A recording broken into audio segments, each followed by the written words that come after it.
Chegamos nós! Com você que tá aí sempre nos dando essa moral, mais uma edição do podcast Dois Pontos. Meus pontinhos, esse negócio pegou, ficou legal. Mandar um abraço aí pros nossos patrocinadores Top Beer, também Atacado Multimarcas e a São José Vila Gourmet. Lembrando que você vai se inscrever no canal, vai curtir, acionar o sininho. Toda vez que eu... E é como? Assim, o sininho. É a sineta. Sineta, sininho, é tudo a mesma coisa. Não, quer dizer, sineta é a mesma coisa, sininho? É, mesma coisa. Isso. É porque não é do mesmo. Então, ok. Não, é diferente aí, né? Ali já tá... Tem um sinozinho e a sineta. A sineta de bater. Acione o sino e compartilha com a galera aí. Isso aí, na verdade, não é porque não é da minha época, né? Da minha época, quando eu fui nos resorts mais requintados, né? Que minha mulher me obrigava a ir, que até hoje eu tô devendo. É um botãozinho lá, você aperta e acende a luzinha, que vai lá na recepção, informar, né? Que o cliente está querendo. Hoje, né? Antigamente, aí pronto. Já resolvia tudo. Josafá Oliveira! Oi, garotinho, é nóis! Meu amigo repórter Tatu. É que vai. Rapaz, você era um dos mais, assim, questionados. Como? O povo, por que não levou Tatu ainda? Calma, gente, calma. Vai chegar o dia e a hora. Porque você é uma figura folclórica. Você, na minha opinião, eu acho que de todos, é difícil achar alguém para discordar, já é o maior repórter da história do rádio de Jequié. A gente tem um bom relacionamento, uma boa amizade, um carinho e um carisma com a população. E isso é de mim. Ser amigo das pessoas sem interesse a nada. Basta amizade, tá de bom tamanho. Quantos anos já de repórter, Tatu? Repórter mesmo, eu tenho 33 anos. Já pode aposentar. Já não tá perto. Falta mais 2. Só 2 aninhos, né? E aí você começou por onde esse negócio de... Ih, rapaz, se eu falar de onde eu comecei esse negócio aí, vocês não vão acreditar. Pense nas lambanças que eu já fiz para chegar onde cheguei. Como é que você tomou gosto por esse negócio de reportagem? Primeiro, eu tenho um irmão que mora em São Paulo e ele trouxe um rádiozinho pequenininho, bem miudinho. Isso lá em 80 ou 90? Lá para 85, 1985. E eu morava em uma zona rural lá em Jaguaquara. Mas você é cidadão jaguaquarense? Eu sou nascido e criado. criado. Você era jequiéense. Eu tenho 50 anos de Jequié. Então eu saí de lá com 10 anos. Já é jequiéense por essência, mas nasceu em Jaguaquara. Então. A nacionalidade Jaguaquara. Aí ele trouxe um rádio e eu curtia muito aquele Zé Bétio. Já viu falar de Zé Bétio? Sim. Então, a Zé Bétio, o Gil Gomes, o Afanásio Jazade. E eu fui me amadurecendo dentro daquele contexto ali, das suas colocações, das suas palavras, das brincadeiras. Aliás, o Zé Bétio brincava, mas os outros falavam coisas sérias. Séria, né? E dentro da sua seriedade, eu... É um rádio mais coloquial, mais sério, né? Exato. E ali eu fui buscando, né? Saber como. E aí eu vim embora pra Jequié. Quem foi que te trouxe pra... Minha irmã. Tu tinha quantos anos? Eu tô com a raiva dela tão grande que ela me trouxe pra cá. Ela hoje mora em Deni Alicante, na Espanha. Me trouxe pra... Mora onde? Deni Alicante. Eu não sei falar. Não, engraçado que tem umas histórias boas dele que ele fala inglês, que ele fala espanhol. Acho que, se não me falha a memória, começou árabe. Rapaz, tudo ali, rapaz, daqui a pouco a gente vai chegar nisso aí. Mas ela te trouxe, sartou fora pra Itália e te largou aqui. Trouxe, mas deixou aqui eu com minha mãe, deixou aqui com alguns irmãos, se mandou pra lá, pra dentro. Mas não manda os pontinhos em euro pra tu, não? Rapaz, quando ela vem aqui, faz uma gracinha, né? Se ela mandar R$100 em euros, você vai ter 500 na conta. Então. Pede pra ela mandar. Ela chegou aqui, 100 euros. Perguntou, vem cá, a gente compra um sítio aqui aonde? Eu digo, se você mandar o dinheiro, eu compro. Aí ela mandou um dinheiro. Dinheiro grande, dinheiro bom. Eu comprei um sítio, era no valor de R$100 mil, era transformado em euros, né? 100 mil, o valor era 100 mil. Deve dar aí uns 60 mil euros por aí, para chegar no 100, né? Essa margem. Essa média aí, mano. Essa média. Eu tô fazendo aqui uma média, não tô com a conta exata. Sim. Mas era nessa faixa. Comprei o sítio. Um sítio, aliás, 6 hectares de terra aqui, na Cachoeirinha. Ali o povo chama Torta de Zé Gomes. Sim. Tá lá até hoje esse sítio. a gente fica tomando conta, ela de lá e eu de cá. Né? Mas fez uma sedezinha, deixa eu arrumar. Maria, a sede não, fizemos uma casa, uma mini mansão. Ave Maria. Muito bonito lá. Aí eu quero saber que dia tu vai me chamar pra fazer lá um churrasco, porque eu gosto de sítio demais. É pra ter feito aí. Você já tem a cara de um sítio, você... Eu sou fã. Quem me conhece sabe. Sítio do Dan. Sítio do Dan 2. Eu vou até falar com o doutor Daniel para ele me dar de presente um sítio, porque não, eu muito mais do povo achar que eu sou dono da Ele festa. tirou férias aí recentemente, eu pensei até que essa férias dele, eu digo, Dan vai se mandar, Dan vai para Porto Seguro, Dan vai para curtir praia, um lugar bem longe. Tá dando lá no meio dos matos, em tempo de uma sucuri, embolar com ele no tapa lá. O lugar é delicioso. Se eu te falar que ele foi presente de aniversário que a mulher me deu, porque ela sabe que eu gosto. Ela sabe que eu gosto de sítio, ela sabe que eu gosto de zona rural. Aí ela foi e falou comigo, ó, se prepara aí, tira as férias no teu aniversário que eu vou te levar pra um lugar. E me levou pra lá, porque ela sabe que eu gosto do mato, eu gosto do verde, eu gosto de... Aí eu vou lhe falar, me desprendi do mundo. Poxa, bicho. Que saudade, viu? Celular, tchau. Não, eu já frequentei alguns hotéis, tipo Morro de São Paulo, alguns em Ilhéus, assim, que eu voltava com saudade da minha cama. Louco pra estar em casa. Já nesse outro, por ser cara de roça, eu fiquei com saudade de lá do hotel. Não, lá é massa mesmo. Muito eu bom. conheço o lugar, já frequentei lá algumas vezes, em outrora, né? Mas estive lá, massa. Mas você é um cidadão ilhéuense também, né? Não, eu me amarro.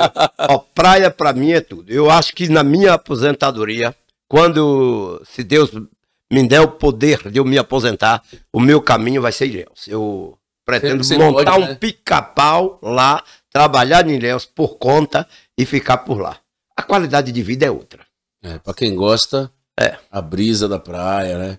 Agora eu gosto mais da praia justamente disso, da brisa, sabe, a leveza que traz, do que propriamente do mato. Tem gente que gosta de ir pra tomar banho. Eu gosto daquela parada de ficar debaixo de um pé de árvore. Eu também faço isso. Não é que eu vou lá pra... Eu detesto aquele sal grudar no meu olho e no meu corpo. Não, eu fico de casa só vendo a natureza. E aquela brisa gostosa. Aquela brisa ótima, de manhã cedo pra dar uma andadinha. Né? Depois dá uma curtidinha lá. Toma uma cervejinha. Chega em casa, vê a nega véia de sunga a gente. Vê a nega véia de biquíni, você fala... daqui a pouco a gente vai... Tapa na muleira. Nós. Mas aí você veio pra Jequié com 10 anos, foi isso? Eu vim com 10 anos. O meu primeiro trabalho foi trabalhar de eletricista de carro. Trabalhei... Na verdade, a minha irmã me botou pra mim aprender. Eletricista de carro com... O saudoso Zé da bateria lá na Cidade Nova. Olha onde eu fui parar. Rapaz. E lá fui trabalhar. Quer dizer, hoje a gente chama meloso. Melosos são mecânicos, né? Então, os melosos, aquela galera ali, todos são meus amigos.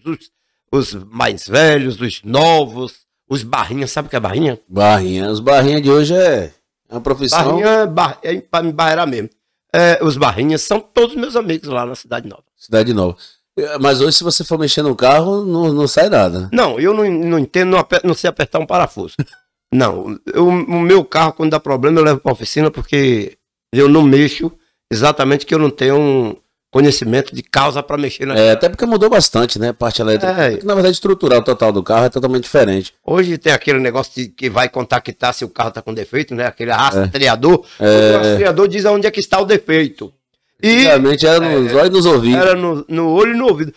Eu vou pra lá. Mexendo o que eu não sei, pra dar problema. Aí depois disso você vai e trabalha em que? Eu soube de uma época que você trabalhou num circo. Então, eu trabalhei lá. De lá, eu fui trabalhar em um posto de lavagem do meu amigo César, de Seu Batista, muito conhecido. Ali, fiquei um bom tempo ali trabalhando em posto de lavagem. De posto de lavagem, tenho eu e um colega chamado Damião Capoteiro, que fica aqui na Avenida Rio Branco. Aí nós fomos trabalhar em uma olaria. Aí a gente tava desempregado, eu digo, Damião, vamos trabalhar, bicho, a gente precisa arrumar dinheiro para ir pro matinê, soirée. Matinê, soirée, cinema, né? Para não pedir ao pai e à mãe, né? E também não tinha condições de dar. Então eu tinha que me virar junto com esse colega. A gente ia pra lá trabalhar. Chega lá, bicho. O primeiro dia que eu trabalhei, quando eu vi meus dedos, pegar tijolo quente. Olha o que o cara manda eu fazer. Ó, tá vendo aquele tipo um tanque grande ali? Ali tem uns tijolos, tem que arrancar tudo de lá e botar cá. Quente pra caramba, saindo do forno. Eu digo, sim, e a gente vai pegar aquilo lá de mão, é? É. E vai pegar de quê? Eu digo, tá bom, fui eu lá apanhar. Tô apanhando, daqui a pouco eu vi o calo de sangue aqui nos dedos. Eu digo, Damião, olha pra aqui. Meu Deus, o fogo tá me queimando vivo. Vamos cair fora daqui. Aí ele disse, rapaz, também não aguento não. Aí a gente olhou para um canto, olhou para o outro, o dono da olaria tava de cá na frente. A gente pegou o rio de contas e ali era cheio de mamoneira, graveteira, aquela região ali. Era logo aqui, ali depois do Master Hotel ali. Ah, sim, sim. E a gente... Perto do Areão também ali. Isso, mas a gente correu, viu? Correu para não trabalhar, que a gente não aguenta chegar lá, enterrou a mão. Perdeu as horas trabalhadas, acabou não recebendo também. Não, recebeu o quê se a gente não trabalhou? Eu tava lá para ver se pegava a coisa, não pegou eu, ó. É, mas o trabalho... Rapaz, que isso é trabalho de homem? Aí eu me mandei. Pois é. E hoje tá nesse conforto. Não, aí veio eu era fã de ser palhaço. Eu ia pra circo ver palhaçada. Circo pra mim hoje, o palhaço é tudo. O palhaço é a atração de qualquer circo no Brasil ou no mundo. É alegria, né? É uma alegria. Aí eu falei com minha mãe, minha mãe, eu preciso ser 3 coisas nessa vida. E eu vou ser os 3. Ela disse, o que, meu filho? Eu digo, quero ser locutor, trabalhar em rádio, palhaço de circo e vereador. E eu tentei os 3. Circo eu consegui, locutor eu sou e vereador nunca. Foi 6 porradas bonitas aqui, me deram, eu me lasquei todo. Mas a gente vai chegar lá até porque enquanto a vida é esperança. Claro, sem dúvida. Mas o circo era aqui de Jequié mesmo? Não, aí o circo chamava Circo do Pezão. Circo do Pezão, ele é da Paraíba, inclusive ele morreu, é um grande amigo meu, morreu no estado de Minas Gerais, e ele colocou o circo aqui de junto do posto da Avenida, onde hoje era implantado o colégio da Polícia Militar, ali, e não era, ali era tudo aberto, era tipo um campinho de futebol. E o circo, quando vinha, era circo, parque, ia para ali, para aquela localidade. E eu ia para lá com um gravador desse tamanho, aquele gravador que tinha lá, igual eu vim aqui gravar o que é que o palhaço faz, que é para mim fazer também. Ele pode entrar, eu entrava, não pagava nada. Metia a cara, entrava na godela. Aí, tô lá, trabalhando e tal. Aí fui aprendendo aquelas coisas que o palhaço dele fazia, e ele também era um dos palhaços. Aí... Normalmente, né, o dono do circo sempre é palhaço. Aí então ele foi e me chamou, disse, ó, você quer trabalhar comigo aqui no circo? Eu sou solteiro, sozinho, sem ninguém na vida. Quero. Desempregado. Quero. Agora tu só vai andar comigo pra arrumar comida pro macaco, pra o leão. Tu achou na época? Eu digo, sim, rapaz, e quem é que vai entrar pra dar comida a esse bicho lá dentro?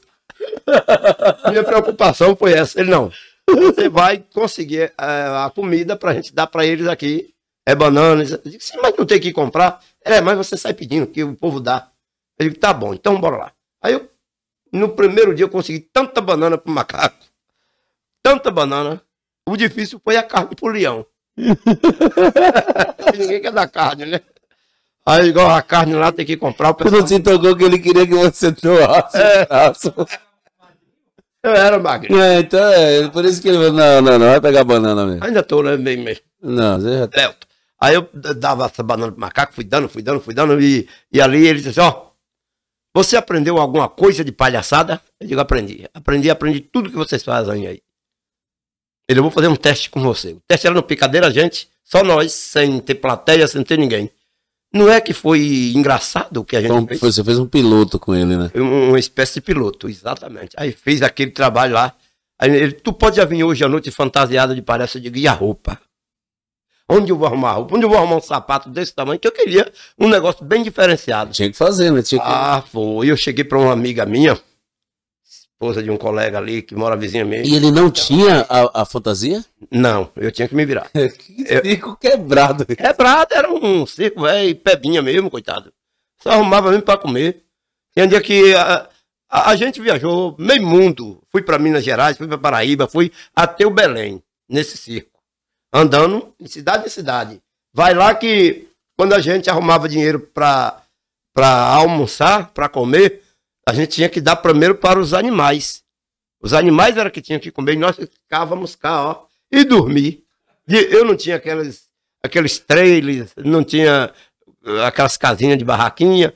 Era dormir debaixo do picadeiro. Rato passava por cima, grilo, piano de noite. A mesma coisa do...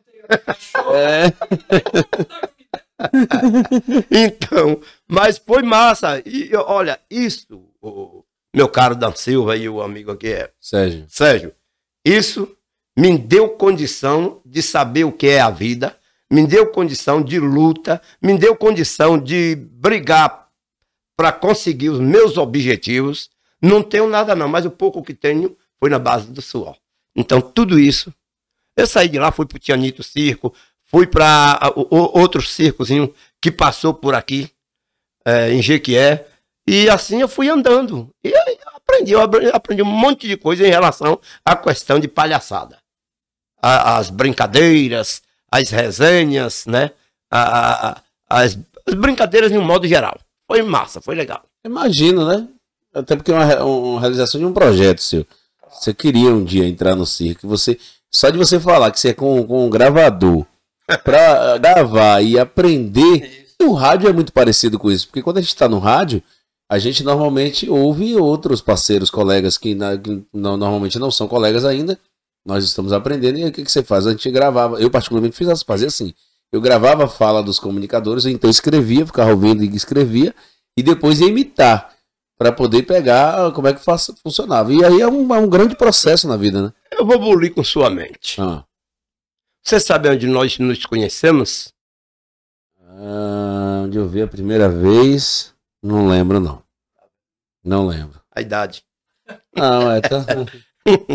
Nós nos encontramos e conversamos ali naquele postozinho. Era um posto, mas ali vocês trabalhavam, tu trabalhava também, acho que auxiliando o Wilson Novaes, ali de verdade. Na Secretaria de Comunicação da Secretaria de Comunicação, que era um posto, não sei, alimenta alguma coisa na época, e depois passou a ser secretário. Eu lembro até hoje que eu falei contigo assim, e aí, rapaz, me ajuda a entrar lá na 93?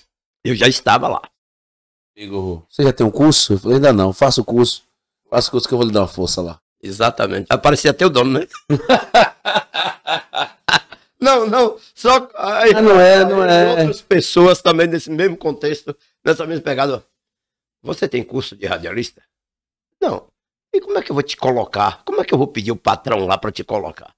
Então, você busca o curso que eu vou fazer isso por você. E não é que ele fez isso. E hoje é o nosso chefe.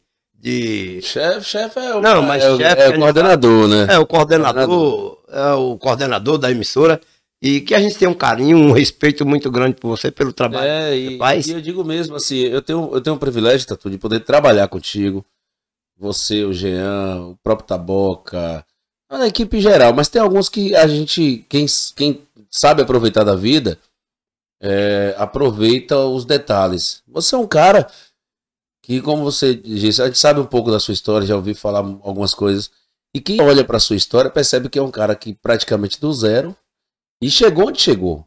A gente fala isso com propriedade. Você é o maior repórter da história de Jequié. E quando a gente fala da história do rádio de Jequié, o rádio de Jequié, ele se assemelha às principais rádios do Brasil. O Jequié sempre teve essa vontade de um radialista de qualidade, as rádios sempre foram boas. Então imagine você ser consagrado, que não é um título que você escolheu ter. Isso aí, na verdade, nós, como colegas, entendemos que você é, de fato. E você chegar ao nível de ser o melhor da história de uma cidade onde o rádio tem valor, é muita coisa. Tem muito a ensinar. Muita coisa. Agora, tudo isso começou assim. Eu fui para a Rádio Baiana de Jequié, trabalhar lá na Rádio Baiana. Foi o meu primeiro trabalho em rádio. E lá eu fui fazer a Hora do Fazendeiro. Depois de grandes ícones da locução da Rádio Baiana de Jequié, como Geraldo Teixeira, Roque Oliveira, Zélia, João Mendes, Edísio Santana, João Vasconcelos foi da minha época, nós já estávamos trabalhando juntos. A Inês era coordenadora da Rádio Baiana de Jequié, e da Piauí FM, que era a organização, era do Pedreirujo na época, era a organização, aí fugiu. Sistema Nordeste de Comunicação. Tudo que a gente fazia era em cadeia, com Salvador, que a sociedade, salvo engano, era dele também, Feira de Santana. Era na Bahia inteira, tinha rádio. Era por isso que tinha o nome Sistema Nordeste de Comunicação. E o primeiro dia que eu fui trabalhar lá, fazer a hora do fazendeiro, foi onde eu te falei aqui que tinha sineta, a sineta bate, sina que sacode. Aí, eu tinha a 4ª série do 1º grau. Eu não sabia ler.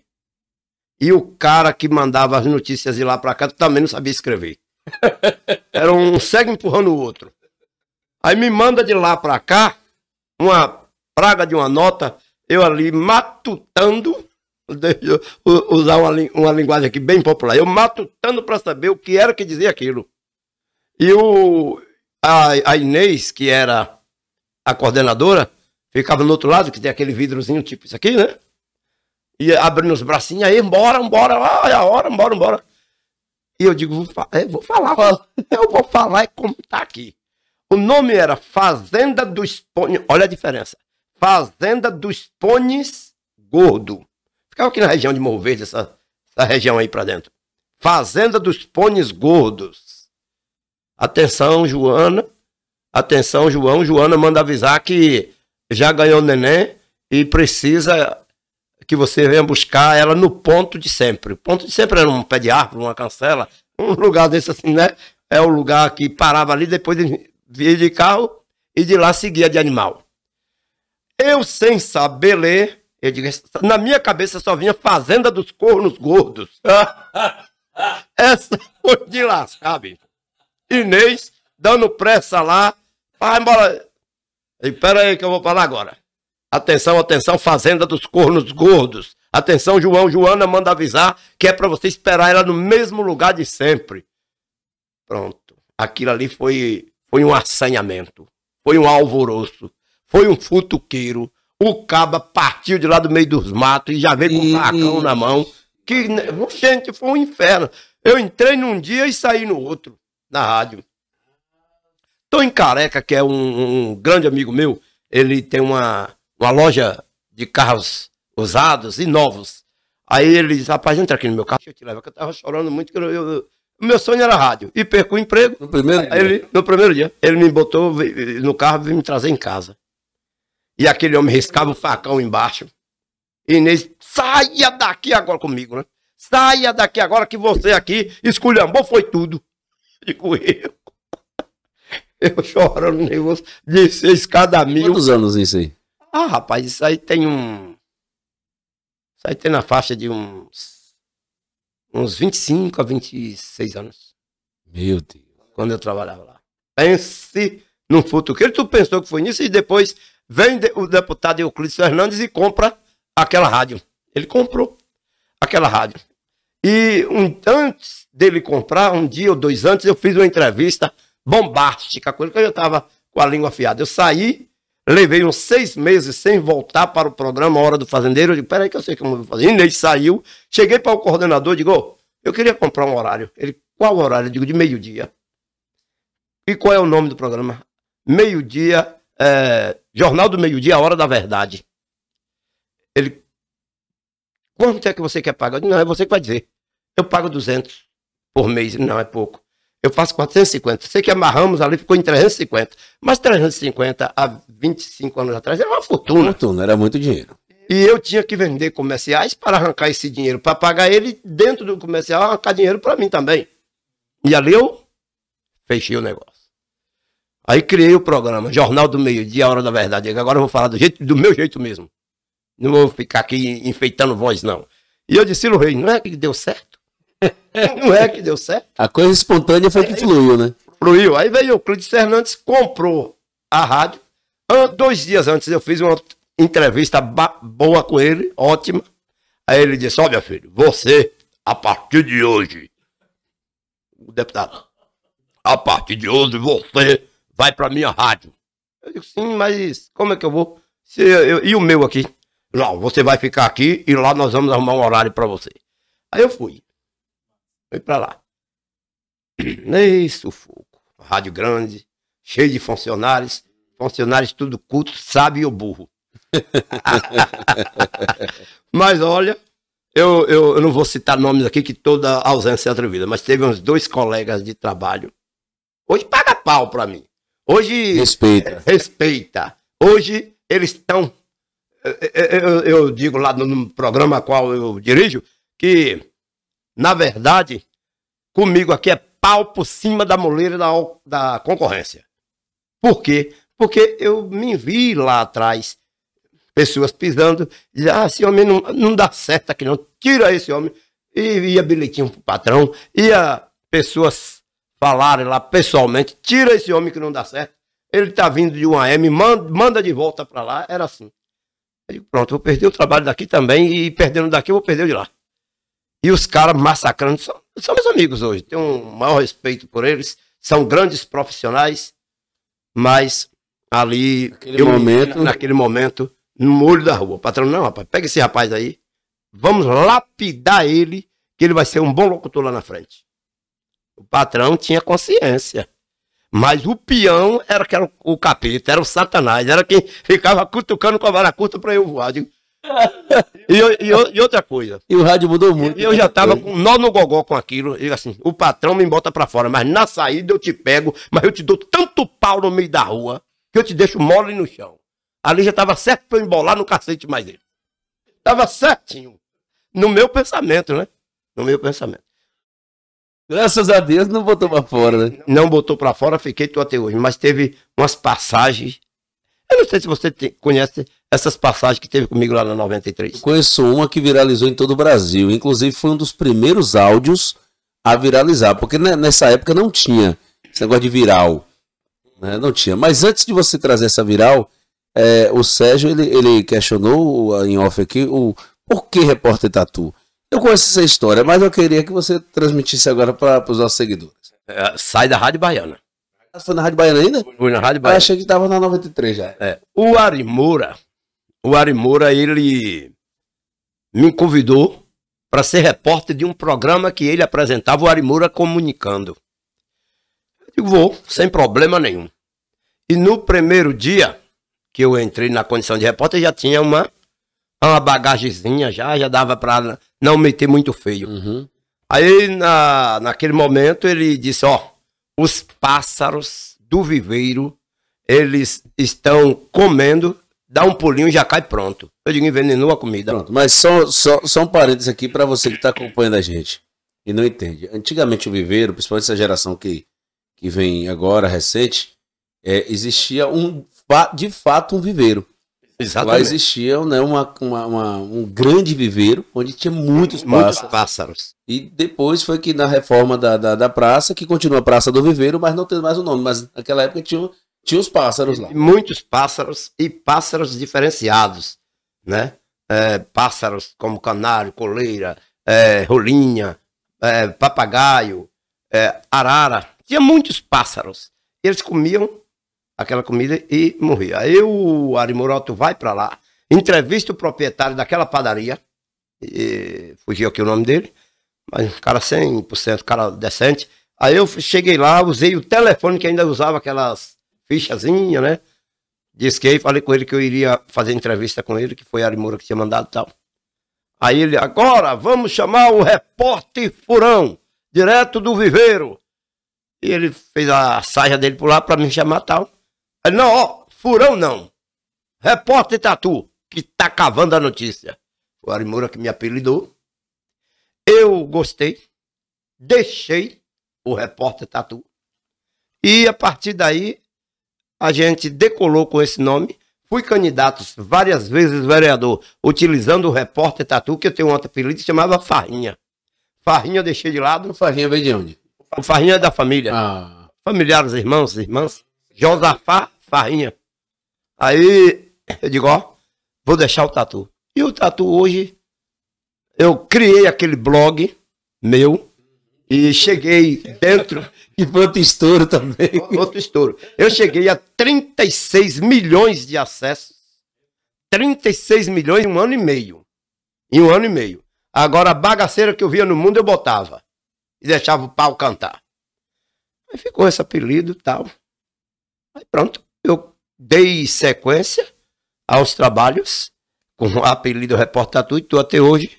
E esse apelido roda o mundo. Repórter Tatu. Através da 93 FM, através do site da 93 FM, que a gente é bastante ouvido sim. lá fora. Eu já até citei aqui no outro podcast. Isso aí. Eu tenho muitos amigos empresários, não empresários, comuns, em todo o Brasil e alguma parte do mundo. Às vezes as pessoas me veem assim, acham que eu não tenho bons amigos. Eu tenho bons amigos. E muitos. E amigos bons, de alta classe, de menos classe, classe nenhuma, igual eu. Mas a amizade é gostosa, eu tenho. Graças a Deus, isso a rádio me propagou dentro desse contexto e eu estou aí. Dan Silva e Sérgio, eu participava muito de eventos, reuniões e discussões. Aí um dia eu chego na Câmara de Vereador, tá lá os colegas de trabalho, nossos colegas, fulano ali é o presidente dos radialistas. Eu digo, eu vou ser presidente também. Aí dois colegas olhou para mim, que tu, pé rapado, é de poeira, tu vai para onde ali? Eu digo, vou ser presidente. Eu sou teimoso, vou ser presidente. Enquanto eu não ser presidente da categoria, eu não vou sossegar. Aí foi passando, aí eu posso lembrar aqui do meu querido amigo Inaldo Sardinha. Sim. Eu estava na rádio ainda. Foi o primeiro comunicador que eu fui amigo, porque na verdade ele trabalhava com meu pai. Meu pai montou um jornal impresso aqui, Bahia Ideal. Acho que só teve 5, 6 edições. E aí ele entrou como colunista do meu pai lá, e aí eu tive o privilégio de conhecer. E aí passei a acompanhar o rádio mais de perto, mais próximo assim. É um cara muito sangue bom, né? Infelizmente hoje não... Ele que me forçou, eu digo forçar porque eu não queria ir, e ele dizia, não rapaz, você vai fazer o registro profissional. Eu fui para Valença para fazer esse registro lá, sem um conto no bolso, curso de radialista, sem um conto no bolso, liso, para comer, para pagar o hotel. Ele, não, lá eu dou um jeitinho e você embola lá com a gente. E aí foi eu, Oswaldo Batista, Ari Moura, Wilson Novaes, Souza, enfim, foi aquela turma que até hoje estão no rádio e nós fomos para Valença. E ele já tem quantos anos já de diretor sindical? Então, aí eu peguei... Já tá fazendo calo já, né? Já. Então, aí eu peguei, fui lá, fiz o curso, continuei na rádio, tava trabalhando em 93, aí me deu na telha de eu ser candidato. Aí eu digo, vou ser candidato a presidente do Sindicato dos Radialistas. Aí saí candidato. Fui uma, fui duas, fui três, fui quatro, fui cinco, e a semana passada ganhei de novo e tô aí. Não quero me perpetuar. Não tenho interesse de me perpetuar em poder nenhum. Agora, a gente bota um edital para que a nossa categoria, nossos colegas se inscrevam e participam. Não vão. Então, eu não posso abandonar posto. Eu não posso abandonar posto. Aí eu, Sérgio Monteiro, estamos juntos, nós dois somos diretores regionais e estamos aí. Vamos continuar até aparecer um com mais coragem do que eu para assumir a responsabilidade. Eu coloco meu nome à disposição, mas trabalhar junto com você. Daqui a 3 anos. Para ser opositor, não? Daqui a 3 anos. Ainda. Ainda, porque quando a gente termina aí o nosso mandato na condição de líder. Para trabalhar junto com você. Agora, para ser opositor, não vou, porque eu sei que eu vou perder. Agora, na Bahia, Sérgio, e o Dan aqui é testemunha, na Bahia não existe praticamente ninguém em rádio que não tenha registro profissional. Foi uma das coisas que eu briguei muito para as pessoas fazerem um curso, participarem, ter acesso. Porque assim, quando você está na Rádio 93 FM, um exemplo, você está na Rádio 93 FM trabalhando e não tem o registro, no dia que você sair, outra emissora de outra localidade não vai te pegar não. Tu está sem registro, vai continuar desempregado. E para que você não fique desempregado, e isso era a minha preocupação, eu busquei fazer registro profissional para toda a nossa categoria. E diga-se de passagem, que a maioria dos radialistas de que não tinha registro profissional. Eu hoje tenho uma cidade aqui. É uma cidade de muito bons comunicadores, mas a maioria todos ainda não profissionais. Profissionalizados. Exatamente. E acho que assim. Naquela época, hoje. Naquela época, hoje nós temos 80%, 85% dos locutores de Vitória da Conquista sem registro profissional. Esse número eu não sabia. 85%. Faz parte da sua regional, né? Faz parte da minha regional. Mas pensa num pessoal assim, preso em si mesmo. Pensa em um pessoal que tem uma panelinha. Que radialista tem panela. De pessoas de televisão tem panela. A Vitória da Conquista, a única solução que a gente tem é entrar com um processo junto à promotoria pública, junto ao Ministério do Trabalho e junto ao sindicato. Ou você tira ou você sai. Ah, mas eu tenho aqui 40 anos e nunca precisou disso. Mas num dia tu vai precisar, amigo. Será que é por isso que Jequié está na frente de Conquista? É a única coisa que Jequié está na frente de Vitória da Conquista é no registro profissional. Que as pessoas aqui são profissionais, não perde para capital nenhum. Eu mesmo não perco para capital nenhum. Nenhuma. Se tu me levar para o Rio de Janeiro para trabalhar na minha profissão, pode ter certeza que eu vou desenvolver a altura. Se eu for para qualquer cidade, porte maior do que Jequié ou menor, a pegada é a mesma. Então eu não tenho essa bobagem. Agora, Vitória da Conquista, Itapetinga, região de Brumado, até Bom Jesus da Lapa, eles precisam fazer o registro. A gente não é perseguidor, não, porque se eu fosse perseguidor, eu tenho praticamente 20 anos de sindicato e eu nunca persegui patrão nenhum e muito menos funcionário. Agora, o que nós buscamos, e você sabe disso, é a profissionalização. O papel do sindicato é a favor do funcionário e o funcionário ele tem que estar devidamente profissionalizado. Então, quando o sindicato cobra essa profissionalização, é tentando só valorizar a categoria. Então, não é uma perseguição. E isso aí é baseado naquilo que a gente conversou aqui antes, eu disse para um determinados colegas que eu chegaria à posição de presidente e depois diretor.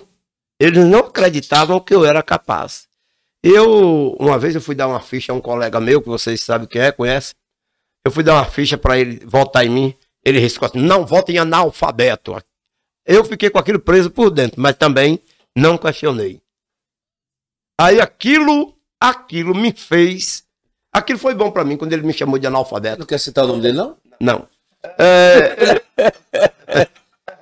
Aqui... Eles gostam de envenenar, não hein? tem em cima do muro. Ah, tá. Aí ele virou para mim, não vote em analfabeto. E passou a caneta e rasgou a ficha. Eu disse, não tem nada não. Pode deixar. Não é pelo voto dele que eu não vou eleito, não, que eu vou. E fui. Foi a minha primeira candidatura. E fui. Aí eu matei um boi para fazer a festa do radialista lá no Balneário. Lembro muito. Eu matei um boi de quase 20 arrobas, frango, peru, matei um monte de coisa. E fiz um monte de presentes para a gente dar para os colegas de trabalho. Eu tenho uma placa até hoje, inclusive tá lá no meu quarto. Então, mas o melhor presente foi para esse cara que me esculhambou. O melhor presente eu dei para ele. Tu acredita? Quem sabe ler um pingo é uma letra. Tu acredita que anos depois esse cara passou a ser vice-presidente meu? E valente, viu? Que ele foi pra Feira de Santana, eu digo, vou botar esse corno pra cair no tapa, lá em Feira de Santana. Walter Vieira, que nós somos presidentes ou diretores na Bahia, mas tem os seus sindicatos próprios, tem sindicatos próprios por aí. A exemplo de Itabuna, que tem sindicato próprio, e Feira de Santana. E o comandante lá do sindicato é Walter Vieira, muito meu amigo, radialista, jornalista. Aí o Walter estava tomando nossas bases. E juntou-se nós de Feira de Santana, de Salvador e de toda a região, inclusive de Jequié. Eu digo, não, vamos derrubar o sindicato de Walter no tapa. Aí eu levei esse camarada lá, que era o vice-presidente, digo, não tenha medo de dar tapa em gente, viu? Que aqui a gente veio para quebrar tudo dele aí e bater em gente aqui. Ele ponhou logo uma cadeira, subiu e... um rolo desgraçado, vai apanhar é ruim. Hoje tu me paga que tu me chamou de burro, desgraçado. E Eu botei ele em linha de frente pra ver se... E cadeira voando de lá pra cá, ele tirando... Um cacete lascado lá em Feira de Santana. E a gente tava no 7º andar. No 7º andar. No térreo. Ave Maria. Rapaz, eu já passei por coisa que até o cão treme nas asas. E uma das coisas foi um dos primeiros virais do Brasil. Um dos primeiros áudios a espalhar por todo quanto é lugar. Inclusive, Éder Ramos, que estava na bancada com você, disse que chegou em Conquista, se identificou como radialista, e uma das pessoas lá atendentes falou assim, teve um fato engraçado no rádio de Jequié, que foi um repórter lá falando que ia dar banana pro povo quando o povo fosse atrás de alguma coisa lá. Porque ele não foi eleito. Conta essa história aí. Como é que foi esse negócio, homem? Então, eu não vou dizer quem foi, mas tem uma amiga no mundo político, no meio político, eu quebrado, liso, sem um conto no bolso, ela disse assim, e aí, como é que vai fazer tua campanha? Eu digo, rapaz, eu vou fazer na tora aqui, eu não tenho um dinheiro. Eu vou lhe arrumar um dinheiro. Mas eu vou lhe dar. Você não precisa me devolver. E eu ali já com medo. Será que vai querer comprar eu? Se eu ganhar, vai pegar os cargos comissionados da Câmara de Vereador, todos meus assessores, e botar os deles? Eu fiquei com aquela pulga atrás da orelha.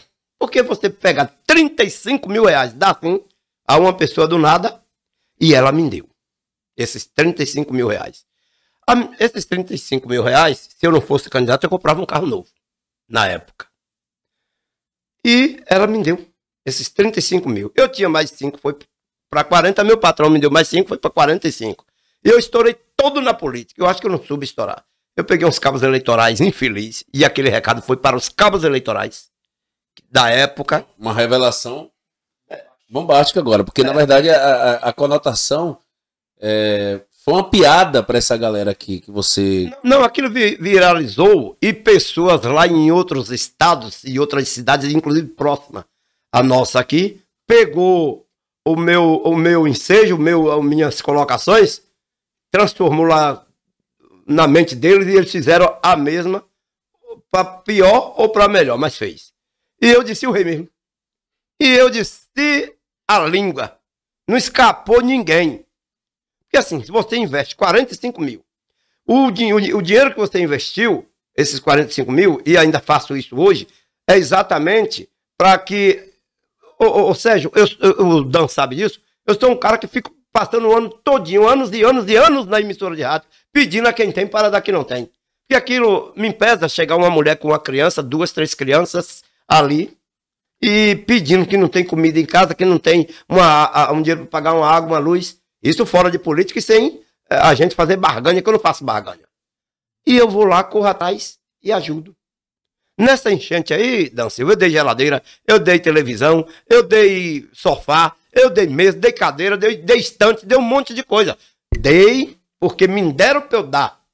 Deram oferecida através da minha solicitação ao programa e eu dei para essas pessoas. Mas não cheguei para aquelas pessoas, eu estou lhe dando isso aqui e você tem a obrigação de votar em mim. Não, eles votam em quem eles quiserem. Mas se vai ver meu nome e meu número exposto na rua, por que não me ajudar? Se eu busco ajudar. O pior, eles fizeram aí, sabe o que foi? Foi votar em pessoas que não têm compromisso com a coletividade, não ajuda ninguém, dá uma banana para cada um e empregos bons no setor municipal.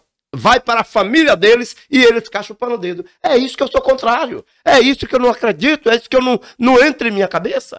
Aí você fica puto da vida, fica nervoso, fica revoltado, diz assim, eu não vou mais ajudar ninguém, vai se lascar lá para os infernos de dentro. Então, mas isso aí, com o tempo as pessoas no mundo político, pessoas do bem, dizem, não, o meu caminho não é esse. O caminho é o de cá.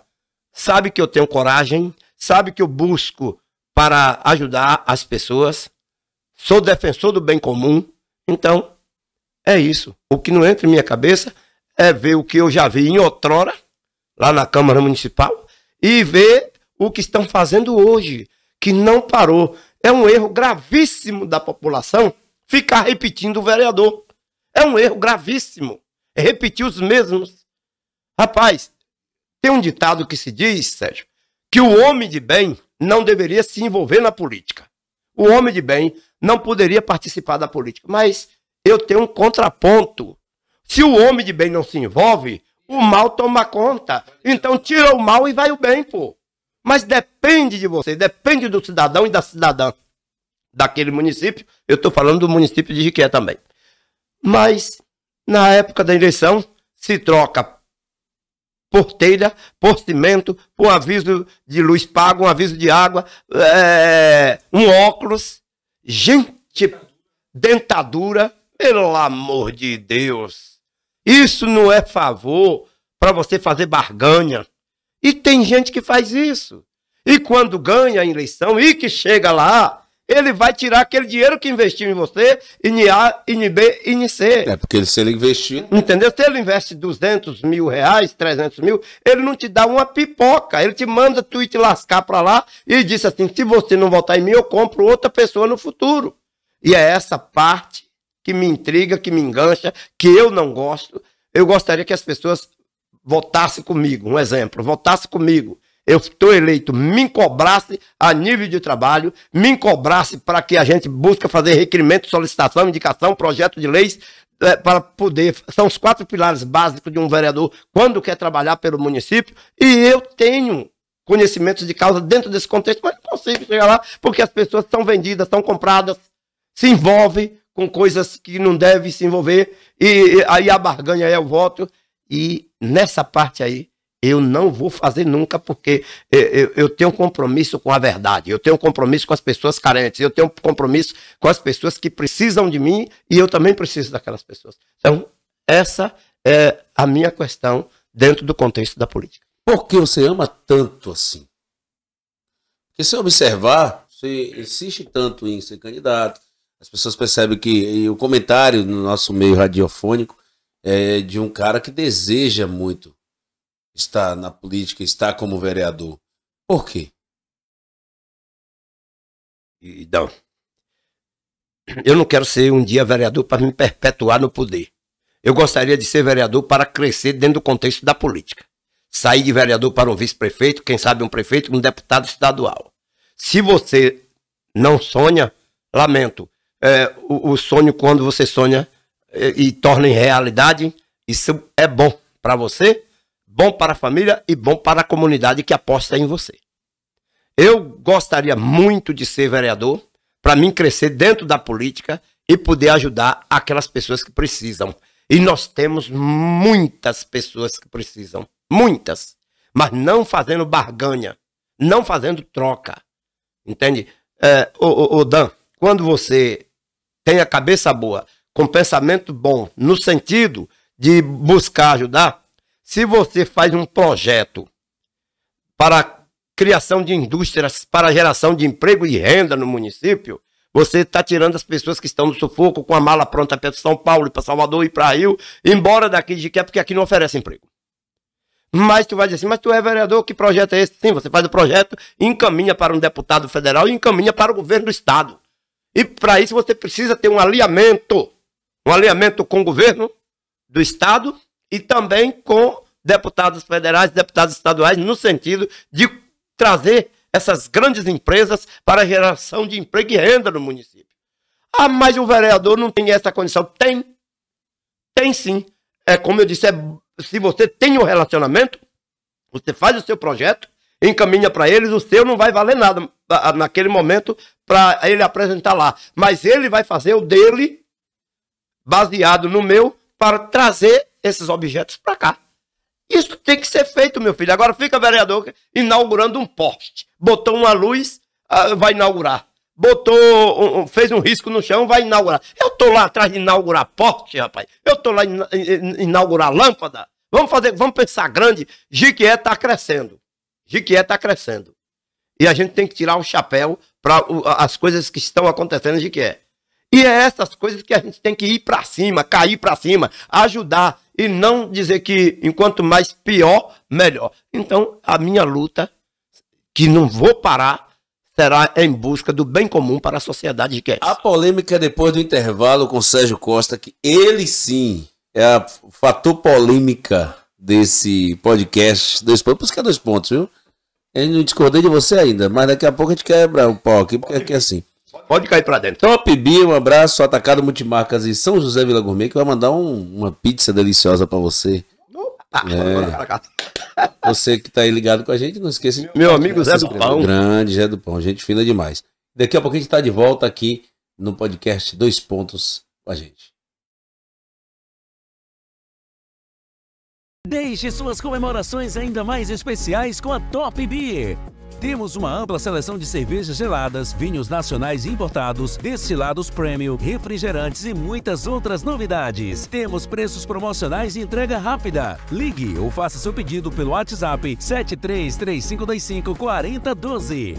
Top Beer, Rua Asqueira Campos, número 564, Joaquim Romão.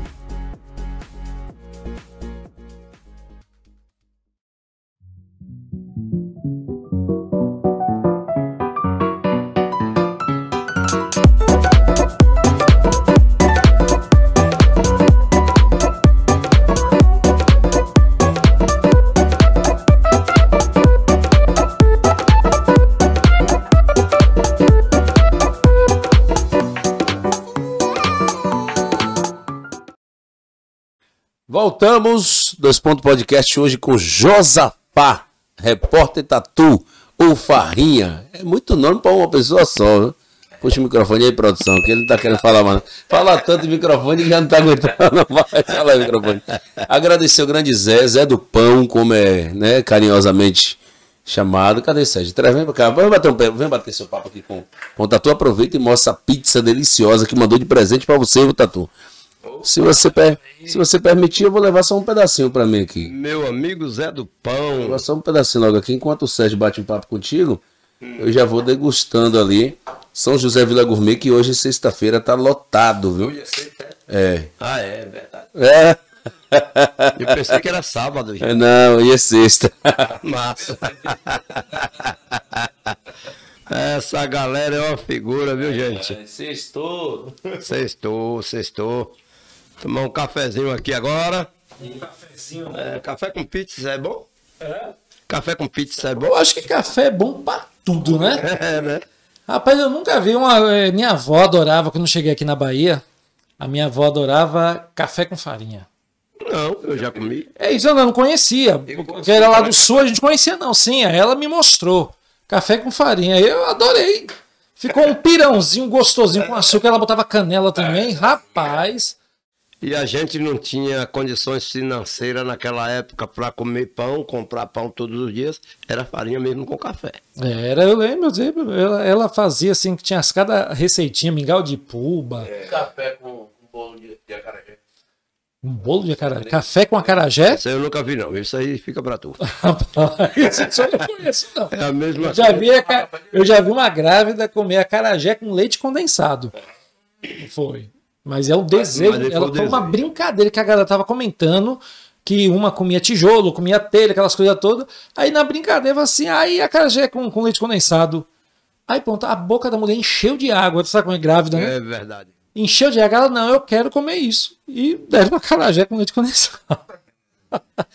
Mas, Tatu, sim, fique à vontade, deguste dessa maravilha. Enquanto a gente vai comendo, a gente vai conversando. Comendo e Vamos conversando. Hoje você está dedicado mais reconhecido como um repórter policial? Repórter policial. Mas é investigativo também? Também.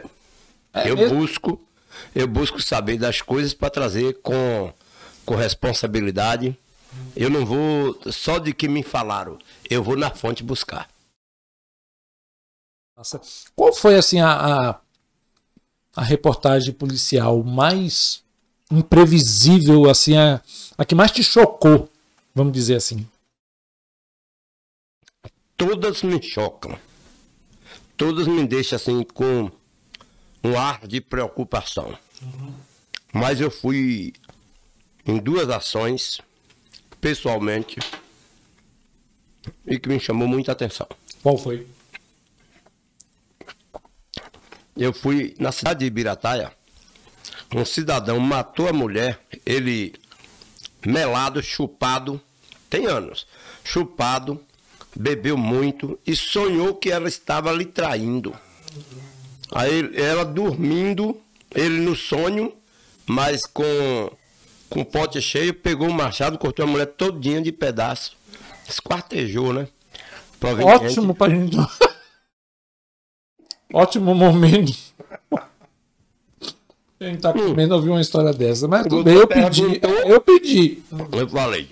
E a outra, rapaz, foi depois de Manuel Vitorino, eu fui num acidente, aí onde a criancinha, lá quando surgiu aquelas cadeirinhas, a criancinha, a coisa mais linda do mundo, uma carreta bateu frontalmente com o carro de passeio, e aquela parte que fica ali entre o espelho e aquela colunazinha da parte traseira ali, ela soltou, quebrou e entrou na cabecinha da criança, que morreu na hora. E os pais também morreram na hora. Aquilo me chocou, que eu lembro até hoje. Lembro até hoje. E tantas outras, né, dentro desse contexto. Mas tem já deu para perceber. Tem umas que marcam mais, né? Eu sei. Ah, mas eu fui. Já teve vontade de desistir? Não. Desistir e assim, não vou fazer mais, não vou ser mais repórter policial, vou ser mais repórter político. Não. Eu prefiro... Eu sonhava com isso. Eu queria ser repórter policial. O que te levou a ser repórter? Você se espelhou em alguém famoso? Tipo lá, um Cid Moreira? Algum repórter famoso na época que você, pô, é isso que eu quero. Como é que surgiu essa vontade de ser repórter? Como eu falei aqui no início, eu curtia muito Afanásio Jazade. Sim. Afanásio Jazade foi um repórter sério. Mas ele era policial? Repórter policial? Repórter policial. Ah, sim, isso é repórter policial. Ele nunca foi policial, e sim repórter policial. O Afanásio foi deputado estadual umas 3 vezes para São Paulo. E em vez em quando ele aparece na TV. Então, eu conheci pessoalmente, como eu ele era conhecendo você. Ele fazia Rádio Capital e depois Salvador. ele Record. Não, São Paulo. Ah, São Paulo. E depois o Gil Gomes. Ah, Gil Gomes eu lembro. Tinha aquela voz dele, né? Isso. Aquela voz dele muito peculiar. Isso. Às vezes sai algumas tonalidades da minha voz. Não que eu imito ele, que ninguém vai imitar ninguém. Mas no momento que você está falando ali, você se empolga dentro do contexto da ocorrência. E a voz dá um tom de mudança, aí muda. E chega até a assimilar a voz dele, mas não tem nada a ver. É a minha mesmo. Eu sei. Tem um ditado, viu, Dan? Tem um ditado que diz que quando a gente se apoia em ombro de gigantes, a gente enxerga mais longe. Então, querendo ou não, a gente sempre tem uma influência. Meu grande influenciador na minha área de propaganda foi sempre o Washington Oliveto. Fala meu nome. O Washington Oliveto. Sempre fui apaixonado pelo ponto de vista, pela visão que o Washington Oliveto tinha da propaganda. Eu adorava a maneira com que ele levava as coisas, era muito criativa. Claro que depois apareceu Nizam, Guanais, teve o Justus também, entre outros também que são grandes publicitários. Mas eu tô aprendendo ainda, meu irmão. Nunca, né, Tatu, a gente sabe de tudo. A gente sempre tá aprendendo. Sempre é aprendiz. Sempre. A gente nunca sabe de tudo. Agora mesmo tem agora mesmo por causa da internet, tem essa geração nova aí que tá acelerada, vamos dizer. A internet acelerou muita coisa. Acelerou, te ajudou de alguma forma a internet na sua área? Ajuda muito. Ajuda muito, né? Você, na hora que chega lá no momento, você já tira foto, já manda, já escreve a matéria. Eu tenho hoje aqui em Jequié, através da internet, 36 cidades que estão sob o comando do 19º Batalhão e também da delegacia, da coordenação da delegacia de polícia. Certo.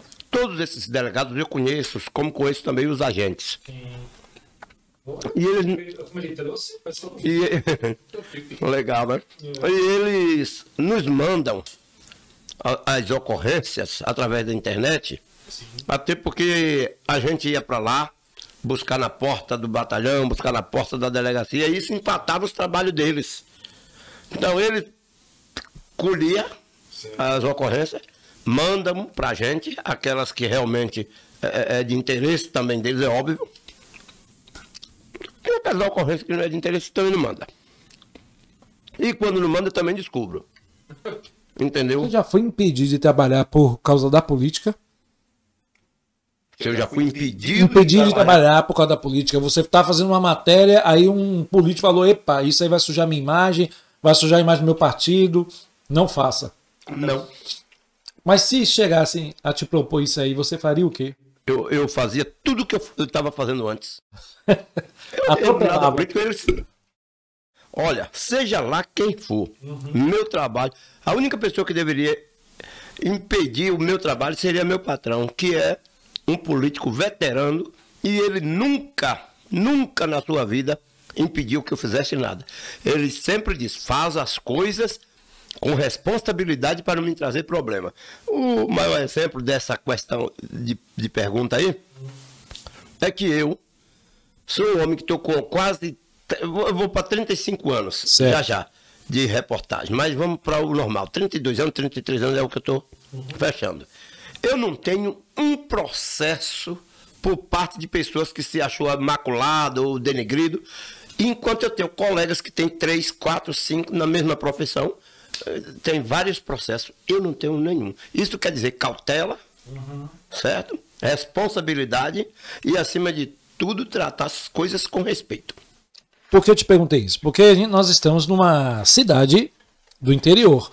E a gente conhece que algumas cidades do interior tem essa questão com política, né? Tem um vínculo muito grande com os políticos. O político tem muitos vínculos na cidade e tal. Então, às vezes, e como você mesmo falou, às vezes a reportagem, o jornalismo, às vezes, ele bate um pouco de frente. Não tem nada, não. Pode... Aí bate um pouco de frente. Por isso que eu te perguntei se você já foi impedido de trabalhar fazendo seu trabalho, de alguma forma a política atrapalhou. Tipo assim, um filho de deputado, um filho de pedidos. Um filho, uma esposa que foi pega fazendo alguma coisa assim, entendeu? Aí, para não manchar a imagem desse político, aí o que aconteceu? Ele foi impedido, olha, porque assim, você compromisso com a verdade, não é isso? Doa quem doer.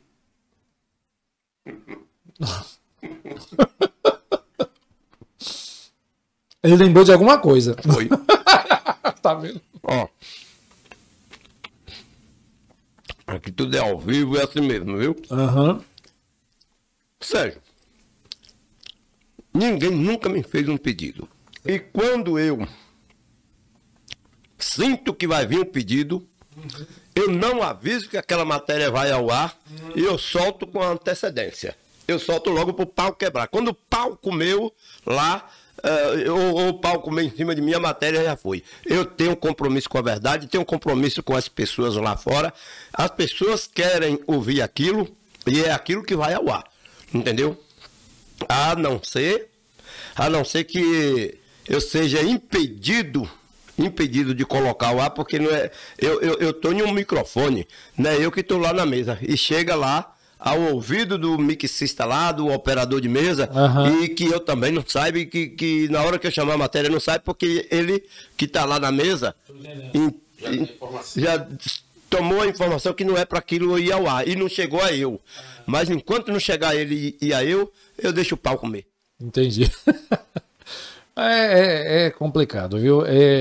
Eu entendo, assim, a propaganda tem coisas parecidas também. Às vezes, quando se faz uma propaganda que vai mexer com a empresa, que o dono tem um vínculo político com outro tal, é um emaranhado. A propaganda também tem disso, acontece. Hoje não tanto quanto antes, mas antes acontecia muito. Mas se um dono de empresa fazer um erro social grave, por mim ele vai se lascar, ele propaganda e tudo, eu desço pelo pau. Quero lá saber disso. Muitas vezes a propaganda, inclusive, tenta limpar a imagem, né, do cara que fez a coisa errada. Tem isso. É chamada a propaganda que, de certa forma, gente, a propaganda...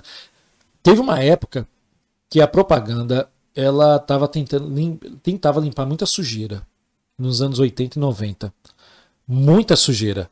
E principalmente na época dos políticos. Eu digo político no modo geral.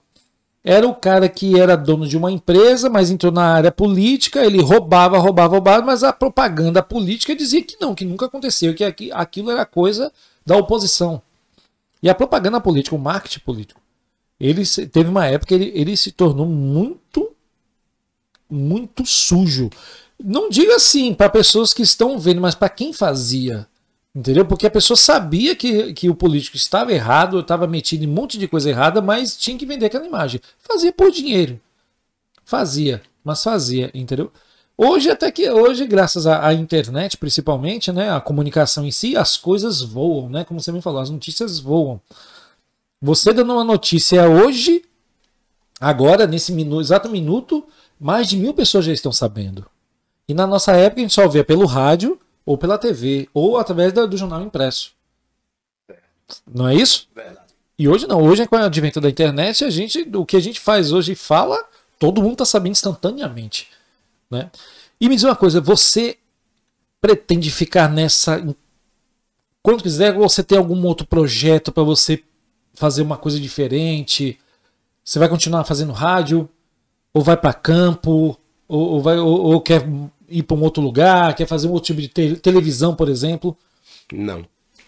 Olha, a minha intenção, chegando aos meus 35 anos de contribuição, chegando o meu tempo de me aposentar na profissão, eu pretendo, usar um linguagem aqui simples, eu pretendo montar um pica-pau para mim. Certo. E esse pica-pau será montado em Ilhéus. Até porque eu tenho um terreno lá e pretendo construir. Você quer uma pousada, alguma coisa assim? Não. Chama a gente, ó, Dan. Não. Eu quero fazer minha casa, meu galpão, fazer uma laje em cima para viver de brisa. E de brisa. E botar um self-service. A minha intenção é porque você chega ali na região que eu fico, que eu frequento, que é ali na Praia do Sul, ali na região de Cururupi, Tororomba, Olivência, mais no Cururupi, que eu fico sempre ali, e ali eu tenho um terreninho e quero construir. Eu tenho um amigo que diz assim, Tatu, o dinheiro passa aqui para lá e para cá. O dinheiro passa ali naquele asfalto, né? Carro subindo, carro descendo. Tem muita pousada ali, muito hotel. Trabalhadores, etc e tal. Só que você chega ali na época de carnaval ou outra época, você não encontra um restaurante com carne assada, com frango, com nada. Você encontra só peixe. Tem muitas e muitas famílias, seu Dan Silva, que não comem peixe. Tem muitas senhoras, cidadãos, que não comem peixe. Quer comer uma galinha assada, tem que vir no centro de Ilhéus. E a gente tem que fazer aquilo ali para que aquelas pessoas que dali da região e que passam por ali, trabalhadores, representantes comerciais e etc, parem lá para poder... Tá ligado que depois de hoje, com certeza, já vai surgir. Vai. O problema é que eles não têm preço. Eu não sei se vocês já visitaram aqui, não é propaganda gratuita não, mas vocês visitaram já Apetite? Já, ali, perto do Pindorama. Isso, eu quero fazer baseado no Apetite. Perfeito. Entendeu? Baseado, não vou dizer aqui como foi que a Apetite fez, não, que é para vocês não copiar. Isso quem vai fazer sou eu. A comida é deliciosa. Não é deliciosa? Muito. Então, eu quero fazer daquele jeito, com aquele valor. Enquanto lá você pega uma muqueca de peixe, paga R$180. Sim. Gente, é uma facada, é um tapa na cara do... E logo porque lá peixe tem... À vontade? À vontade. 180, seu Dan Silva. Uma cerveja R$15. Porque a questão é turística, né? Que turística, o dinheiro é tudo um só. Mas é questão turística, muita procura. Sérgio, se você bota um preço aqui acessível, você vende mais pratos e o dinheiro rende. Se você vai, enfim, a faca, o cara só vai lá uma vez. Tem restaurante que eu não piso os pés dentro de Ilhéus, porque a facada é grande. Eu prefiro hoje, pode me chamar de farofeiro quem quiser. Pode me chamar de farofeiro, e eu sou farofeiro mesmo. Eu levo meu churrasco para boca da praia, levo farinha, faço minha comida lá. Levo a churrasqueira, faço lá. Eu tomo banho, tomo uma cervejinha, pulo na água, corro pra cá, como de novo. Eu e minha família. E amigos que passar por perto de mim ali. É aquela coisa, a felicidade é estado de espírito, né? Claro. Não precisa um cara ser bilionário. Claro. Você basta fazer o que você gosta. Eu loco uma casa lá e fico lá na residência qual eu loco, que eu tenho o costume de locar e ficar 5, 6, 10 dias, como é minhas férias na época de fevereiro, eu fico 15, 20 dias por lá.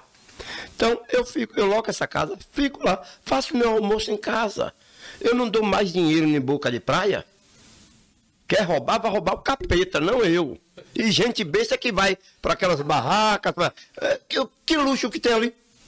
O luxo é a praia. É. Entendeu? Comigo não.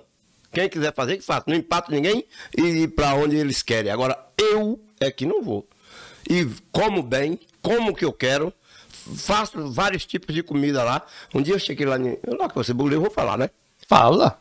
Solta o verbo. Em Itacaré. Aí, minha mulher se afasta logo de mim. Minha mulher metida granfina, digo, tu vai pra lá, pra aquele canto de lá, que aqui quem manda sou eu. Eu cheguei aqui, comprei rim, coração, língua de boi e levei outros tipos de carne, como picanha e tal, mas eu digo, o meu é esse aqui. Você gosta de comida exótica? Gosto. Aí eu cheguei lá, eu digo, ih, meu Deus, e churrasqueira que eu não trouxe aí? Lá em Itacaré tem um monte de pedra assim, rodazinha, daquelas prainhas miúdas lá. Aí eu vi uma gretinha assim aberta, eu digo, ó, bota o carvão aqui e os espetinhos aqui, ó. E vai assar legal. Quando eu tô assando, chegou uns gringos embolando a língua. Eu digo, língua. E ele sem saber, aí eu botei assim, ó, língua de boi, língua. Aí ele aprendeu. Era da Suíça, lá do inferno de dentro. Aí, bora, toma aqui um pedacinho. Aí ele pegou, mastigou, daqui a pouco veio 3 com prato na mão. 3 gringos e uma gringa no bolo. Bonita que só aquele alarme. Aí, tive que cortar os pedacinhos, dá pra eles. Daqui a pouco já veio com dinheiro pra comprar, eu digo, não vendo não, que é pra nós comer. A gente comeu, bateu papo lá, se ele entendeu a minha língua, ele entendeu, se a dele eu que não entendi, a gente começou... O povo era do Rio Grande do Sul, tava fingindo que era gringo. Não, mas os cabos eram gringos, mesmo que eu conhecia assim, no lugar que eu tava, eles também estavam, e eu já sabia que era gringo, entendeu? Eu já sabia que era gringo. E a gente bateu muito papo. Hoje eu tenho uma amizade grande com esses gringos, por causa da língua do boi. Você manteve contato? Mantive contato, a gente mantém contato. Quando eu vou para Itacaré, eles estão sempre eles lá. Eles estão da onde? Da Suíça. Da Suíça. Tem da Suíça e da Alemanha ou Espanha, sei lá. Inclusive, ele me disse que a cidade divide por uma ponte, saiu de uma ponte, entrou na outra, já é outro estado, já é outro país. Ele bateu altos papos comigo, até... Estou aprendendo a língua dele devagarinho. Eu percebi que você tem um modo de falar meio que político. Você já foi candidato, né? Algumas vezes tal. Você vai continuar? Vai continuar na política? Pretende daqui a alguns anos? Eu pretendo. Como que vereador, deputado? Não, vereador. Eu sou muito humilde, eu gosto de começar de baixo, mesmo que eu não alcance os meus objetivos dentro do contexto da política, mas eu acho, como eu falei, o homem de bem se não deveria entrar na política, mas se o bem não entra, o mal toma conta. Então, eu prefiro entrar, tentar ocupar uma cadeira e tentar buscar fazer a diferença. Você tem um senso de justiça pelo o papo que nós tivemos aqui mais cedo, você tem um senso de justiça bem aflorado. Você acha que isso já era seu de muito tempo ou o jornalismo ajudou a fazer isso? Porque você acabou conhecendo muita injustiça, muita coisa errada. Ô Sérgio, olha bem.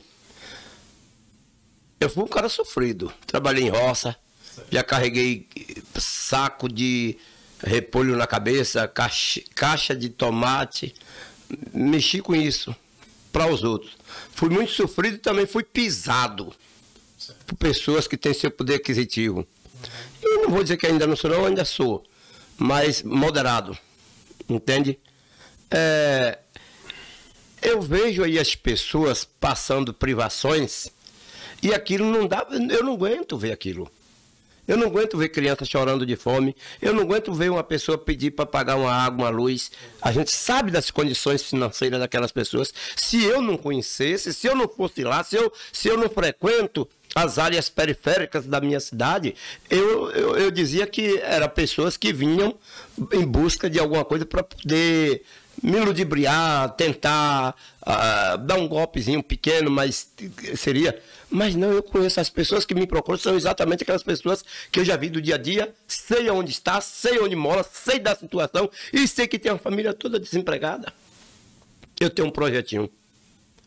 Se um dia Deus me otorgar o direito de eu ser um dos representantes, eu acho que o pão e o café, por minha parte, eles teriam. E tu sabe como é que faz para ter esse pão e esse café? Não custa nada você, como vereador, ganhando 12, 13, 15 mil, tirar 3 mil reais por mês, comprar pacotinhos de café de 250 gramas, 15, 20 pães, botar em uma sacola, pendurar nas portas, levantar 4 horas da manhã, como eu levanto todos os dias. Eu tenho 30 anos levantando 4 horas da manhã, e eu faria isso. Eu botava lá, eu pendurava lá na casa deles. Quando eles acordassem de manhã, porque tem muitos pais de família que saem para a área central, saem para os seus trabalhos, sem tomar um gole de café, sem comer uma pada de pão, e o pior, carregado de crianças pequenas, filhos dentro de casa, eles saem e também não deixam nada dentro de casa. E esse era um projetinho que eu tenho, pessoal, meu, que eu iria fazer isso. Mas para eu fazer isso, para você, população, eu tinha que ter essa condição financeira. Porque eu sou um peão assalariado, e mesmo assalariado, mesmo peão que eu sou da comunicação, eu ainda tiro um pouquinho do que eu ganho para ajudar as pessoas. Fantástico. Então, assim, diante do que a gente já estava conversando mais cedo, então, qual é a sua próxima meta? Agora, seu próximo objetivo é entrar na política de vez e ser vereador, ou continuar fazendo as reportagens que você está fazendo e deixar isso para lá e divulgar as injustiças? Político trabalha à noite. Político trabalha com requerimento, solicitação, indicação e projeto de leis. Certo. São os 4 pilares básicos do vereador na Câmara, buscando melhorar a qualidade de vida da população e da coletividade de um modo geral. Então, isso não vai me afastar da rádio, não. Hoje eu estou presidente do Solidariedade, que é um partido. Eu estou lançando 20 candidatos a vereadores, entre eles eu. Certo. E vou entrar de cabeça na política. Mas não vai me afastar da rádio. Pelo patrão que eu tenho, que é político, e é radialista, é jornalista, é advogado, meu patrão, ele é público e notório, ele não faz questões.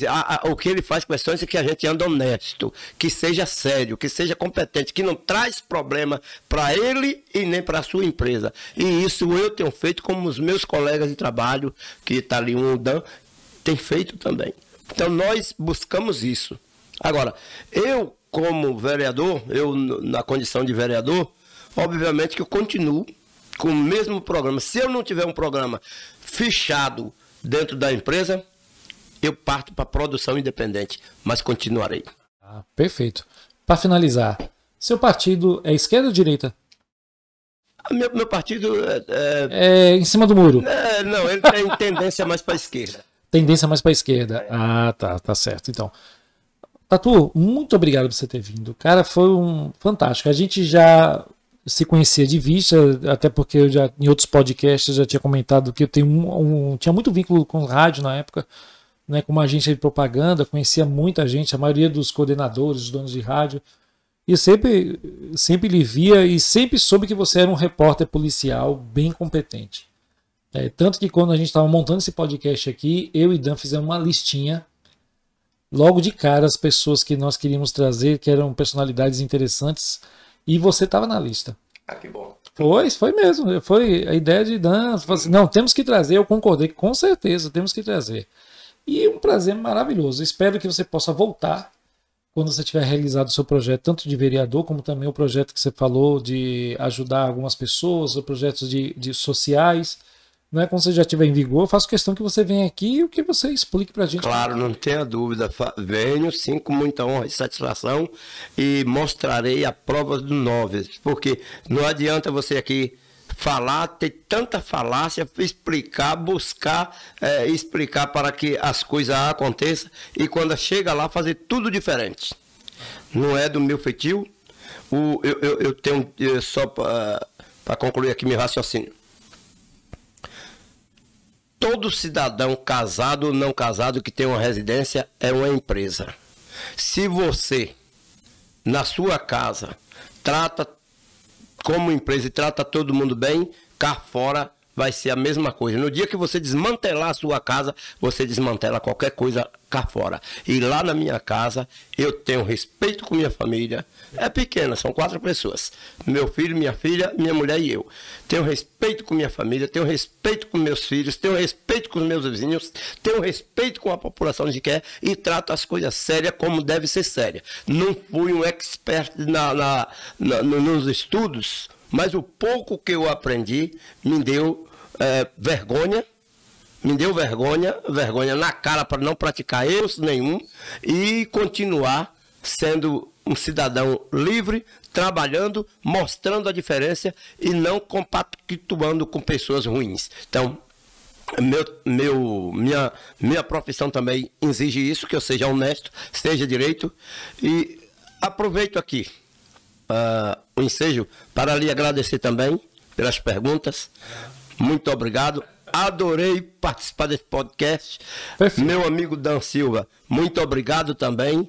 E dizer que voltarei futuramente. Com certeza. Com aspectos diferentes dentro do contexto das minhas colocações para o bem comum, para o bem da sociedade, para o bem de vocês. Perfeito. E portas abertas aqui para você. Muito obrigado. Dan, venha finalizar. Só com esse discurso dele aí, eu vou ser obrigado a votar nele. Mas não, homem é bom. Homem não tem futuro da política também.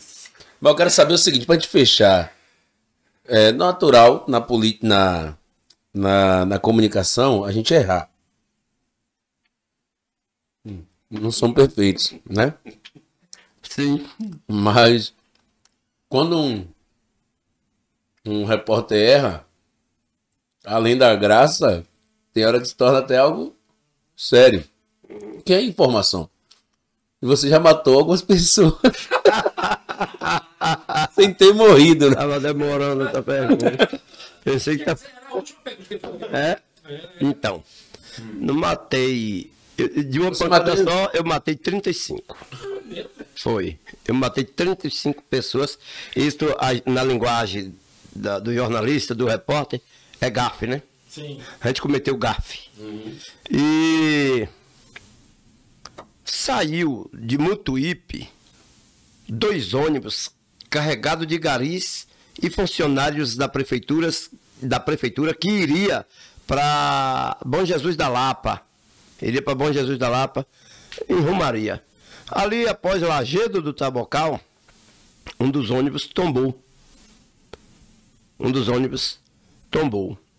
E o delegado de polícia da época, de Maracás, de Lajedo, me ligavam. De Tatu, digo, oi, rapaz, um ônibus virou aqui e morreu mais de 35 pessoas, o resto das pessoas estão mutiladas, tal e tal e tal.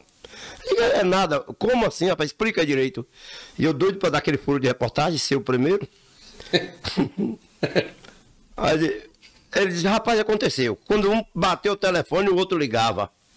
Eu digo, o delegado de polícia é uma autoridade que não vai mentir aqui para mim. E também, de certa forma, ele não mentiu, porque o ônibus tombou e tinha mais de 45 pessoas no interior do ônibus. Aí um sargento da Polícia Militar, muito amigo meu, também me liga confirmando. Aí, na época, também o diretor do SAMU aqui, diz assim, repórter Tatu, dá um flash aí, diz que a cidade vai ficar descoberta em relação às viaturas do SAMU, porque eu vou encaminhar para Lajedo do Tabocal que várias pessoas morreram. E a gente precisa encaminhar as viaturas para lá. Aí eu corri para a rádio, pedi um plantão. Digo, bom, delegado liga, sargento liga, o SAMU confirmou, agora é tudo comigo. Só faltou o presidente e o Papa. Pediu plantão. Aí botaram aquele plantãozinho que a gente tem lá. Aí eu entro. Empolga ainda mais. Não, melhor do que o da Globo. Nossa, acho que ainda é melhor do que o da Globo. É melhor do que o da Globo. O bicho é bem chamativo. O plantão do Jequiel, gente. E forma eu entro. 35 pessoas acabaram de morrer em um acidente gravíssimo na estrada que dá acesso da Lajedo do Tabocal a Maracás, a 250. Rapaz, foi um alvoroço. aqui na cidade. Quem foi, quem é, como foi isso, que ônibus é esse. Aí o DPT já se arrumava logo, vários carros correm pra lá. Daqui a pouco o Sérgio Defunto me liga, repórter Tatu. Eu digo, fala Sérgio, morreu mais? Quantos morreu mesmo aí? Passou dos 35? Ele, rapaz, que gafe desgraçado tu cometeu aí agora. Eu digo, o que, rapaz? O povo tá morto. Rapaz, só morreu uma pessoa, a mulher do prefeito. Eu digo, vale por 35, não? Não vale por 35, não, mulher é a primeira dama, rapaz. Aí foi aquele RTT, aí faltou terra dos pés. E, puxa, como é que eu vou chegar na rádio agora pra pedir, pra desfazer isso, velho? E eu vou desfazer isso aí, vai ser uma vergonha, porque o pessoal que ouviu vai dizer que eu tava mentindo, vai dizer que aquilo não era verdade, que eu cometi erros, tal e tal e tal, vai me chamar de burro. Eu disse, eu tenho que fazer. E assim eu pedi o plantão de volta. O pessoal esperando que mais tinha viajado, né? Eu digo, oh, gente, eu tô aqui pedindo a vocês, falando a respeito do acidente que ocorreu. Não é que não teve, não. Teve o acidente. O ônibus tombou, mas só morreu uma pessoa. A mulher do prefeito. Ô, seu desgraçado, tu e os 34, tu matou? Eu digo, matei. Mas estou pedindo aqui. Mas ressuscitou. A gente ri, mas o caso é grave. Não, mas foi... Na época, quando eu tinha que pedir para desfazer daquilo que eu fiz, falta terra nos pés. Quando você comete uma gafe grande dessa natureza, rapaz, você fica desqualificado. Você não... as pessoas não acreditam. Perde a credibilidade. Mas eu sei que é acidente, é uma coisa que eu frequento diuturnamente.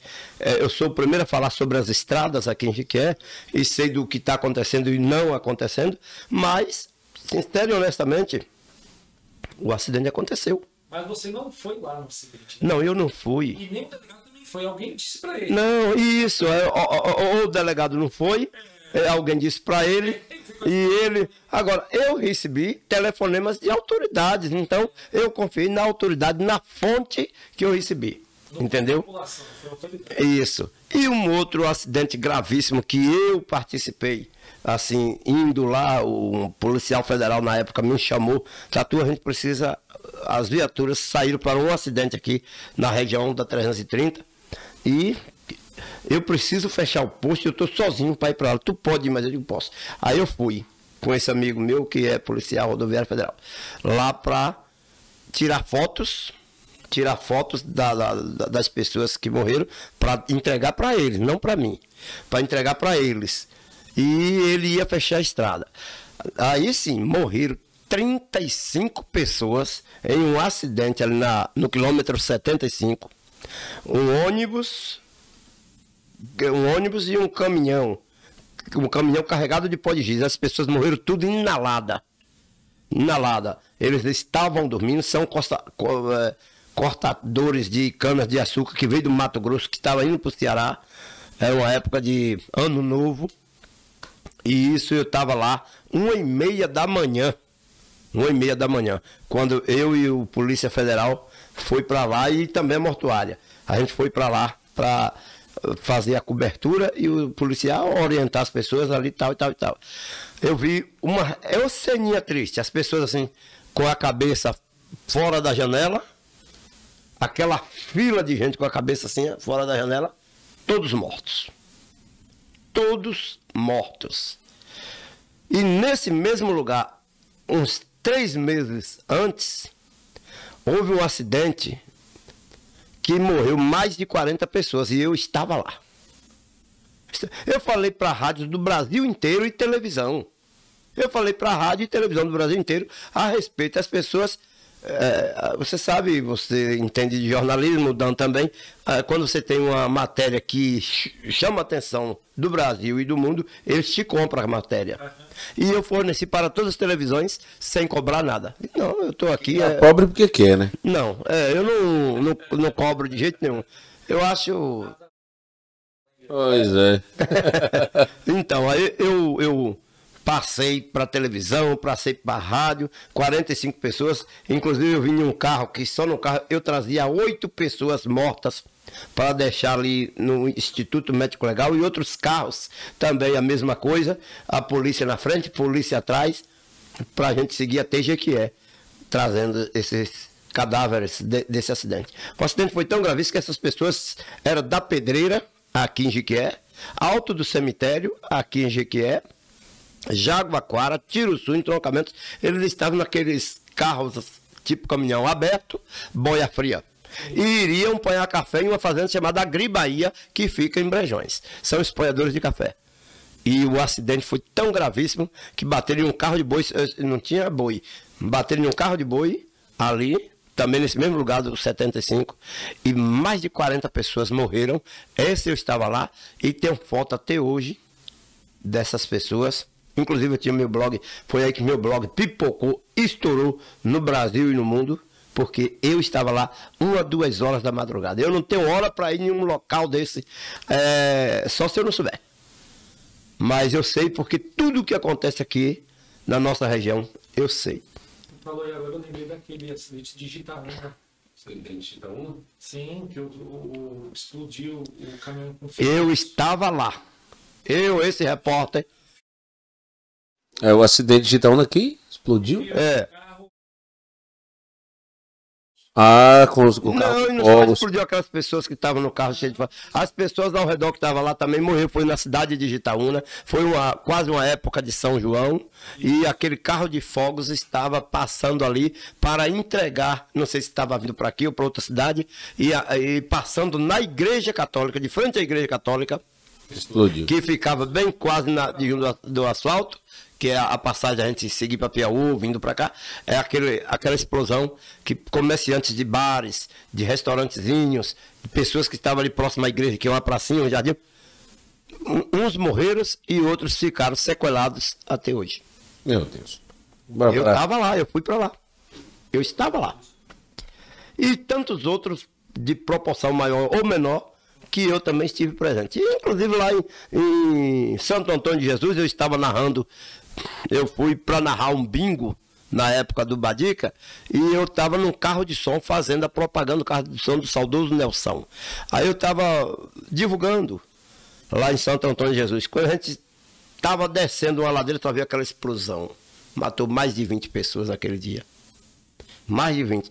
Uma casa de fogos explodiu e a gente passou naquela casa minutos antes de ela explodir. E por pouco eu também não tinha subido na poeira. Tatu não tinha virado história, graças a Deus. Não foi dessa vez. Verdade. Tatu, obrigado, viu? Muito obrigado. Mas histórias, eu tenho certeza que vão influenciar muitas pessoas, principalmente os jovens, né, que estão aí sem entender muitas vezes para que lado ir. E quando você fala, eu vou replicar essa fala sua de entrei no circo com gravador para ouvir o palhaço e aprender, é uma grande lição de vida. Sofrimento total, eu passei, mas Deus é grande. A gente vence com luta. Não precisa fazer mal para chegar onde você quer. Vá trabalhar que aos poucos você alcança. Sucesso total, obrigado. Gente, muito obrigado. Obrigado você, Dan Silva, obrigado Sérgio, obrigado você que está nos ouvindo aqui através do podcast. Estamos à disposição, principalmente a você e a você. Obrigado mesmo de coração. Estamos juntos. Um abraço. Tchau, Próxima semana tem mais. E não esqueça de se inscrever no canal, de compartilhar. Não? De se inscrever no canal, dá um joinha. Não, primeiro dá joinha. Primeiro dá esse like aí pra nós, né, que é muito importante. Se inscreve no canal. E o sininho de Sérgio, que é muito engraçado o sino dele. O sino dele. Agradecer também a distribuidora Top B, agradecer também ao Atacado Multimarcas e agradecer São José Vila Gourmet. Meu amigo Zé, um abraço para você. Um abraço para você também. Meus 2 pontinhos aí de plantão. Semana que vem tem muito mais. Continue ligado no nosso canal, compartilhando, se inscrevendo e também, claro, deixando aquele comentário aí. Valeu, um abraço. Estava dormindo dentro do Instituto Médico Legal. Sérgio Defunto levantou, pegou um pano branco, colocou por cima dele e veio de lá pra cá, que nem um fantasma. Trancaram a porta e eu fiquei doido. Eu corri, consegui abrir essa porta e chamei o doutor. Corre, doutor, que o homem está vivo, vamos matar.